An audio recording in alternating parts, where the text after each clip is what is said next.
now available in paperback and e-readers. Isis, Revenge of the Cyber Goddess. The goddess next door takes on the threat of a deadly digital diva driven to destroy the world in this action-packed, all-new Isis series adventure. Get Isis, Revenge of the Cyber Goddess featuring a bonus pin-up and the other 2 books in the Cyber Goddess saga at online bookstores everywhere today.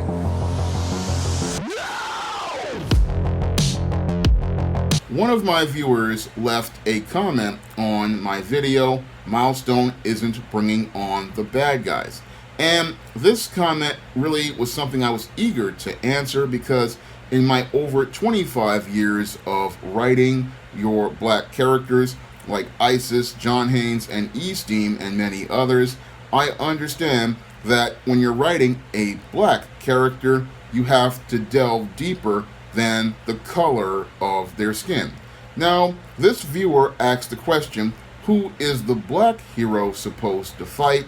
And I'm eager to answer that question because I have answered that question in many of my stories. And when I go out here and I choose antagonists for my black heroes and heroines like Isis, John Haynes, and Eaststeam to fight, oftentimes I try not to think about the color of those characters' skins. No, I try to think about the content of their character, because it's the content of their character that is going to make the story very compelling, and it's their content of their character that is going to be the thing that allows the hero to overcome the odds of any antagonist or villain that they face, regardless of their race. Because when I go out here and I put fingers to keyboard for a story, I really don't want the reader so focused on a character's race that they cannot see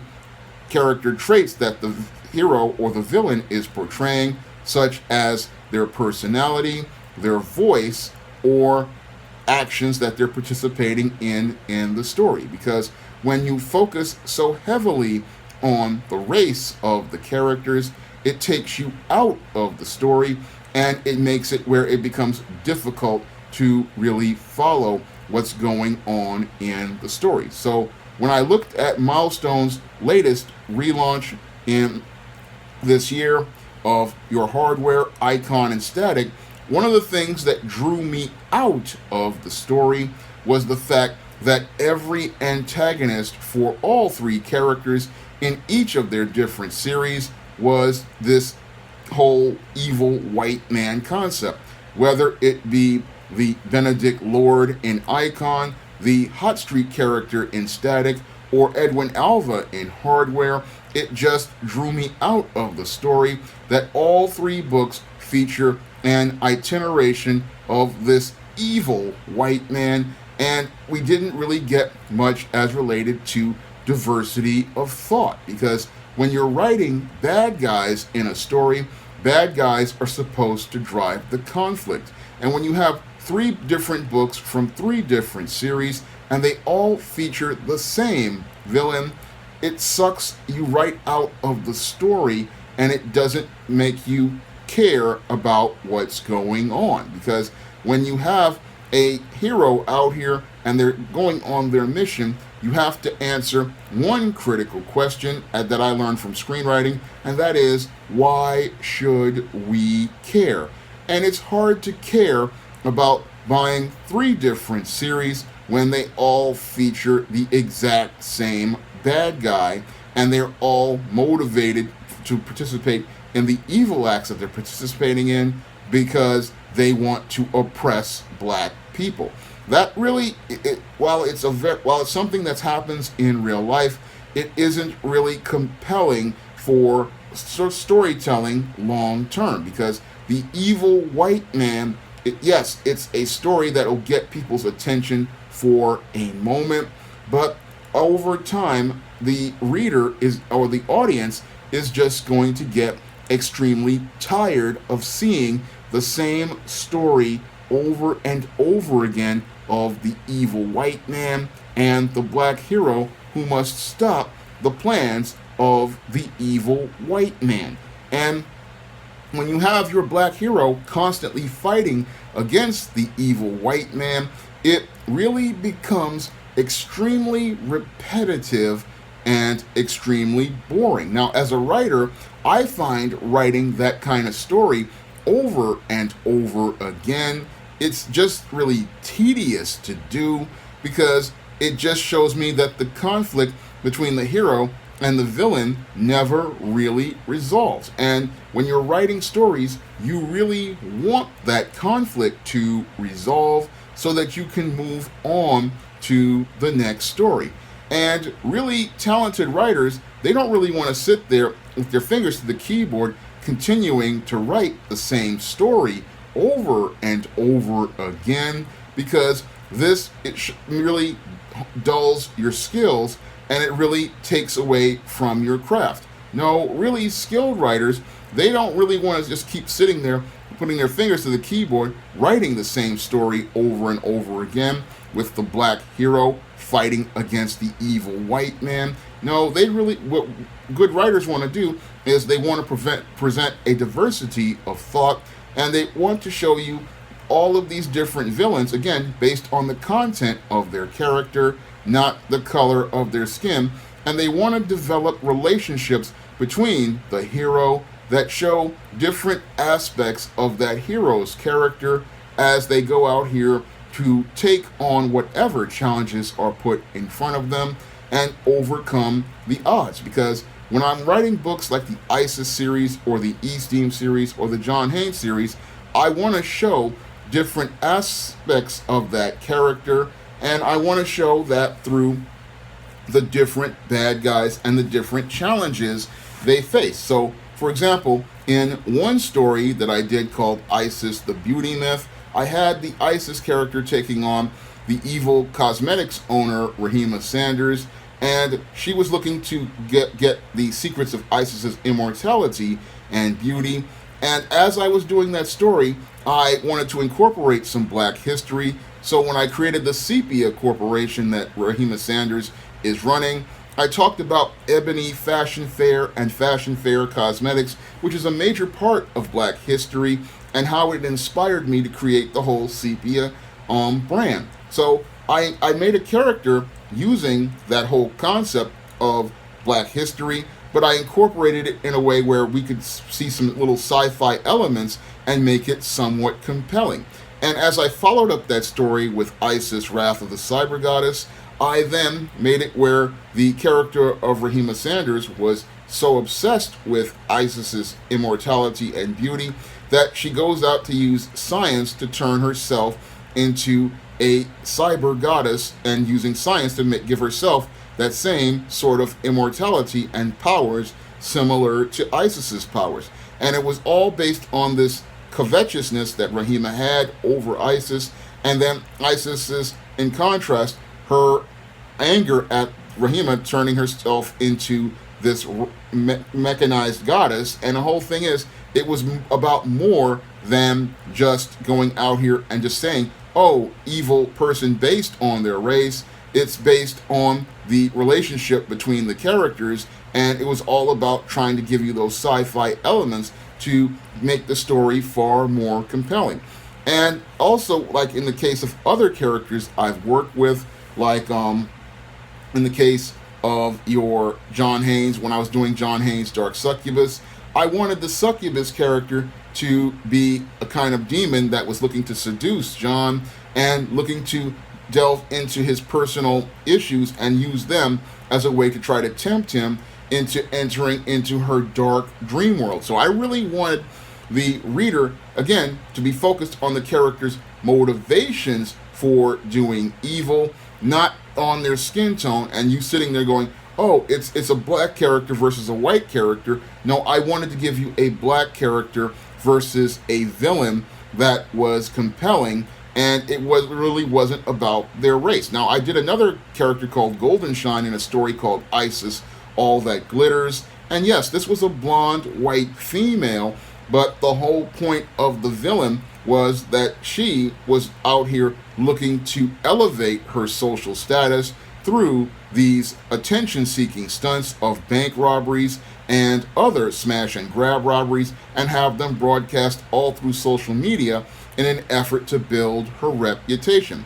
And as she was going out here participating in these crimes, the ISIS was out here looking to stop her because she wanted to go out here and protect people in New York City from being harmed by this golden shine. So when you're writing bad guys, they need to have motivations that are connected to what they want to do, not just, oh, I'm out here, I'm a bad guy, and I want to go after those black people.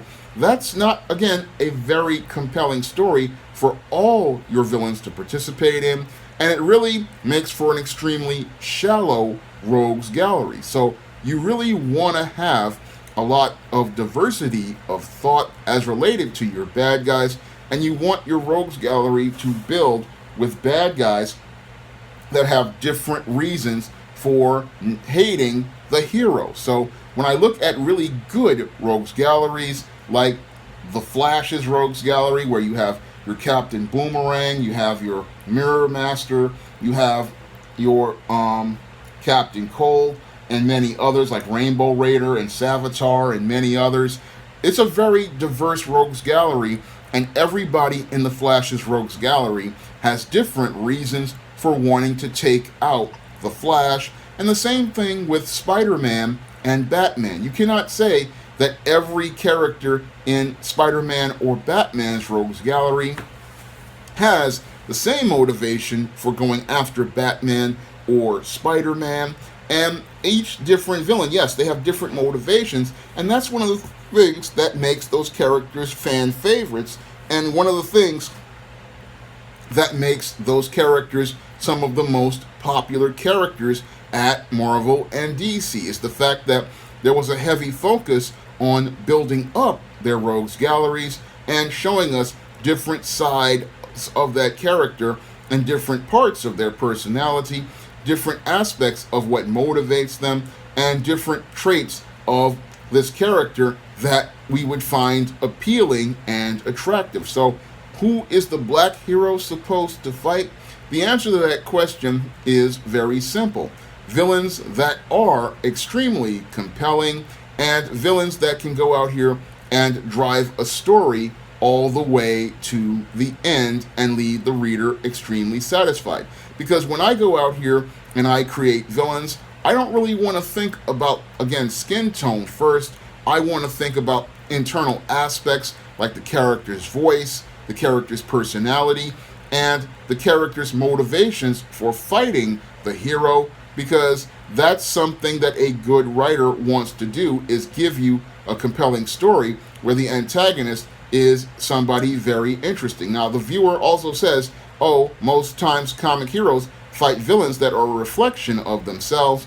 Well, I've got an ISIS story where I have ISIS against her reflection, which is Nemesis, and your Nemesis is a white Greek goddess who was partially inspired by Lucy Lawless. So that the whole part of, oh, the hero fights the reflection of themselves, I did that in Ultimate Fight, and I also did it with E-Steam in a story called Fairy Tale, where she was facing off against Morgan Le Fay.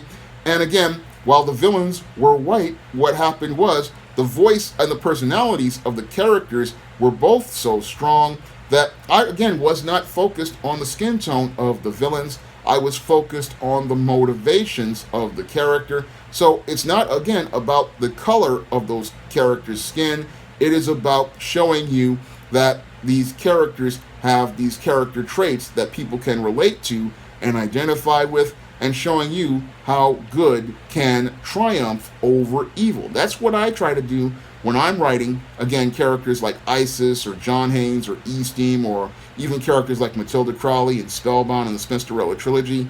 I try to show you that a black hero can go out here and fight the good fight, and they are fighting the good fight against evil, regardless of whatever race is or whatever ethnicity it is. They are fighting against evil, and they are fighting to represent good, and that's what a hero is all about.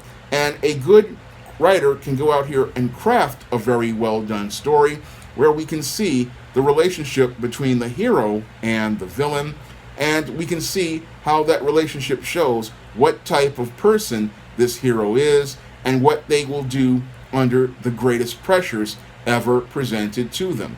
Now, if you want to see how I write black heroes and how they overcome the odds against the bad guys, you can pick up many of the books on the SJS Direct universe, such as the ISIS series, the E-Steam series, the John Haynes series, and the books of the Spinsterella trilogy on Amazon.com in paperback and Kindle format. And you can also find those books on Smashwords, the iBookstore, and Google Play. And in all of those books, you will see characters who are black facing off against villains of different races and different ethnicities and fighting for good and looking to do what is right. And that is what makes really good hero stories compelling to the reader. So you'll get examples of who a black hero is supposed to fight in the SJS Direct universe, and you'll get to see that, again, it is about the content of the characters, not just the color of their skin. And if you want to see me make more videos like this, you can donate to my Patreon, my PayPal, or my Cash App by clicking the links in the description box. And that's all I have to say for this video. You can comment, rate, and subscribe. Coming to paperback and e-readers, E-Steam Cancel Vacation. Hell's aspiring angel takes on a social justice social media mob looking to cancel her in this all-new E-Steam series adventure. Pre-order E-Steam Cancel Vacation on Amazon.com today.